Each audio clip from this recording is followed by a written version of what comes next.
বন্ধুরা, আজ আপনাদের শোনাব সুকুমার রায়ের ডিটেকটিভ।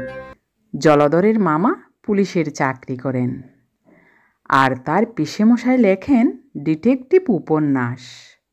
সেই জন্য জলধরের বিশ্বাস যে চোর, ডাকাত, জাল, জুয়াচোর জব্দ করবার সব রকম সংকেত সে যেমন জানে, এমনটি তার মামা আর পিসেমশাই ছাড়া কেউ জানে না। কারো বাড়িতে চুরি টুরি হলে জলধর সকলের আগে সেখানে হাজির হয়, আর কে চুরি করলো, কি করে চুরি হলো, সে থাকলে এমন অবস্থায় কি করত, এসব বিষয়ে খুব বিজ্ঞের মতো কথা বলতে থাকে। যোগেশ বাবুর বাড়িতে যখন বাসন চুরি হলো, তখন জলধর তাদের বললে, আপনারা একটুও সাবধান হতে জানেন না, চুরি তো হবেই। দেখুন তো, ভাড়ার ঘরের পাশেই অন্ধকার গলি, তার উপর জানলার গরাত নেই। একটু শেয়ানা লোক হলে এখান দিয়ে বাসন নিয়ে পালাতে কতক্ষণ। আমাদের বাড়িতে ওসব হবার জো নেই। আমি রামদিনকে বলে রেখেছি, জানলার গায়ে এমনভাবে বাসনগুলো ঠেকিয়ে রাখবে যে জানালা খুলতে গেলেই বাসনপত্র সব ঝনঝন করে মাটিতে পড়বে। চোর জব্দ করতে হলে এইসব কায়দা জানতে হয়।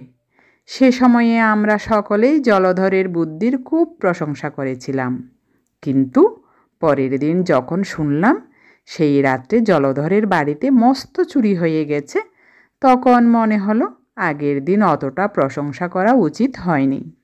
জলধর কিন্তু তাতেও কিছুমাত্র দমেনি, বলল, ওই আহাম্মক রামদিনটার বোকামিতে সব মাটি হয়ে গেল। যাক, আমার জিনিস চুরি করে তাকে আর হজম করতে হবে না। দিন 2-4 যেতে দাও না। 2 মাস গেল, 4 মাস গেল, চোর কিন্তু আর ধরাই পড়ল না।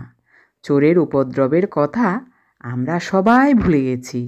এমন সময় হঠাৎ আমাদের স্কুলে আবার চুরির হাঙ্গামা শুরু হলো। ছেলেরা অনেকে টিফিন নিয়ে আসে, তা থেকে খাবার চুরি যেতে লাগলো। প্রথম দিন রামপদর খাবার চুরি যায়। সে বেঞ্চির উপর খানিকটা রাবড়ি আর লুচি রেখে হাত ধুয়ে আসতে গেছে। এর মধ্যে কে এসে লুচি টুচি বেমালুম খেয়ে গিয়েছে। তারপর ক্রমে আরও 2-4টি ছেলের খাবার চুরি হলো।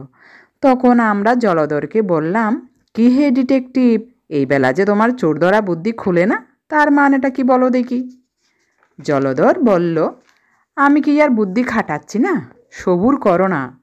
তখন সে খুব সাবধানে কানে কানে একথা জানিয়ে দিল যে স্কুলের যে নতুন ছোকরা বেয়ারা এসেছে তাকেই সে চোর বলে সন্দেহ করে, কারণ সে আসবার পর থেকে চুরি আরম্ভ হয়েছে। আমরা সবাই সেদিন থেকে তার উপর চোখ রাখতে শুরু করলাম। কিন্তু 2 দিন না যেতেই আবার চুরি। পাগলা দাশু বেচারা বাড়ি থেকে মাংসের চপ এনে টিফিন ঘরের বেঞ্চের তলায় লুকিয়ে রেখেছিল। কে এসে তার আধখানা খেয়ে বাকিটুকু ধুলোয় ফেলে নষ্ট করে দিয়েছে। পাগলা তখন রাগের চোটে চিৎকার করে গাল দিয়ে স্কুল বাড়ি মাথায় করে তুলল। আমরা সবাই বললাম, আরে চুপ চুপ, অত চেঁচাস নে, তাহলে চোর ধরা পড়বে কি করে। কিন্তু পাগলা কি সে কথা শোনে? তখন জলধর তাকে বুঝিয়ে বলল, আর 2 দিন সবুর কর, ওই নতুন ছোকরাটাকে আমি হাতে হাতে ধরিয়ে দিচ্ছি। এ সমস্ত ওরই কারসাজি। শুনে দাশু বলল, তোমার যেমন বুদ্ধি, ওরা হলো পশ্চিমা ব্রাহ্মণ, ওরা আবার মাংস খায় নাকি? দারোয়ানজিকে জিজ্ঞেস করো তো। সত্যি, আমাদের তো সে খেয়াল হয়নি। চোকরা তো কতদিন রুটি পাকিয়ে খায়, কই একদিনও তো ওকে মাছ মাংস খেতে দেখি না। দাশু পাগলা হোক আর যাই হোক, তার কথাটা সবাইকে মানতে হলো।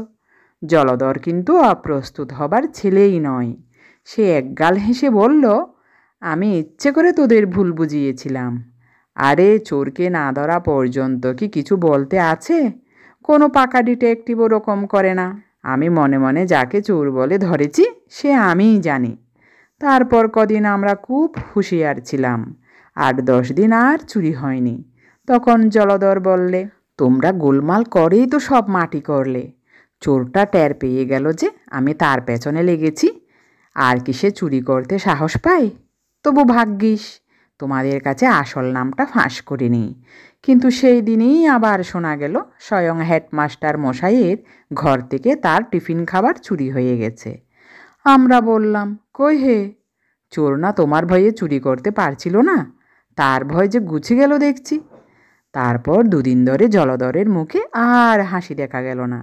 চোরের ভাবনা ভেবে ভেবে তার পড়াশোনা এমনি গুলিয়ে গেল যে পণ্ডিত মহাশয়ের ক্লাস এসে আর একটু হলেই মার খেত আর কি। দুদিন পর সে আমাদের সকলকে ডেকে একত্র করল আর বলল তার চোর ধরবার বন্দোবস্ত ঠিক হয়েছে। টিফিনের সময় সে একটা ঠোঙায় করে সরভাজা, লুচি আর আলুর দম রেখে চলে আসবে। তারপর কেউ যেন সেদিকে না যায়। স্কুলের বাইরে থেকে লুকিয়ে টিফিনের ঘরটা দেখা যায়। আমরা কয়েকজন বাড়ি যাবার ভান করে সেখানে থাকবো, আর কয়েকজন থাকবে উঠোনের পশ্চিম কোণের ছোট ঘরটাতে। সুতরাং চোর যেদিক থেকেই আসুক, টিফিন ঘরে ঢুকতে গেলেই তাকে দেখা যাবে। সেদিন টিফিনের ছুটি পর্যন্ত কারো আর পড়ার মন বসে না। সবাই ভাবছে কতক্ষণে ছুটি হবে আর চোর কতক্ষণে ধরা পড়বে। চোর ধরা পড়লে তাকে নিয়ে কি করা যাবে সে বিষয়েও কথাবার্তা হতে লাগলো। মাস্টারমশাই বিরক্ত হয়ে ধমকাতে লাগলেন। পরেশ আর বিশ্বনাথকে বেঞ্চির উপর দাঁড়াতে হলো, কিন্তু সময়টা যেন কাটতেই চায় না। টিফিনের ছুটি হতে জলধর তার খাবারের ঠোঙাটা টিফিন ঘরে রেখে এলো। জলধর, আমি আর 10-12 জন উঠোনের কোণের ঘরে রইলাম। আর এক দল ছেলে বাইরে জিমনাস্টিকের ঘরে লুকিয়ে থাকলো। জলধর বলল, দেখ, চোরটা যেরকম শেয়ানা দেখছি আর তার সেরকম সাহস, তাকে মারধর করা ঠিক হবে না। লোকটা নিশ্চয়ই খুব সন্ডা হবে। আমি বলি, সে যদি এদিকে আসে তাহলে সবাই মিলে তার গায়ে কালি ছিটিয়ে দেব আর চেঁচিয়ে উঠব। তাহলে দারোয়ান টারোয়ান সব ছুটে আসবে, আর লোকটা পালাতে গেলেও ওই কালির চিহ্ন দেখে ঠিক ধরা যাবে। আমাদের রামপদ বলেই উঠল, কেন, সে যে খুব সন্ডা হবে তার মানে কি? সে কিছু রাক্ষসের মতো খায় বলে তো মনে হয় না। যা চুরি করে নিচ্ছে সে তো কোনো দিনই খুব বেশি নয়। জলধর বলল, তুমিও যেমন পণ্ডিত, রাক্ষসের মতো খানিকটা খেলেই বুঝি সন্ডা হয়? তাহলে তো আমাদের শ্যামাদাসকেই সকলের চেয়ে সন্ডা বলতে হয়। সেদিন গোসেদের নেমন্তন্নে ওর খাওয়া দেখেছিলে তো? বাপু হে, আমি যা বলছি তার উপর ফোড়ন দিতে যেও না। আর তোমার যদি নেহাত সাহস থাকে তুমি গিয়ে চোরের সঙ্গে লড়াই করো, আমরা কেউ তাতে আপত্তি করব না। আমি জানি এ সমস্ত নেহাত যেমন তেমন চোরের সাধ্য নয়। আমার খুব বিশ্বাস যে লোকটা আমাদের বাড়িতে চুরি করেছিল এসব তারই কাণ্ড। এমন সময় হঠাৎ টিফিন ঘরের বাঁ দিকের জানলাটা খানিকটা ফাঁক হয়ে গেল, যেন কেউ ভিতর থেকে ঠেলছে। তারপরেই সাদা মতন কি একটা জুপ করে উঠোনের মধ্যে লাফিয়ে পড়ল। আমরা চেয়ে দেখলাম একটা মোটা হুলু বেড়াল, তার মুখে জলধরের সরভাজা। তখন যদি জলধরের মুখখানা দেখতে, সে এক বিগত উঁচু হা করে উঠোনের দিকে তাকিয়ে রইল।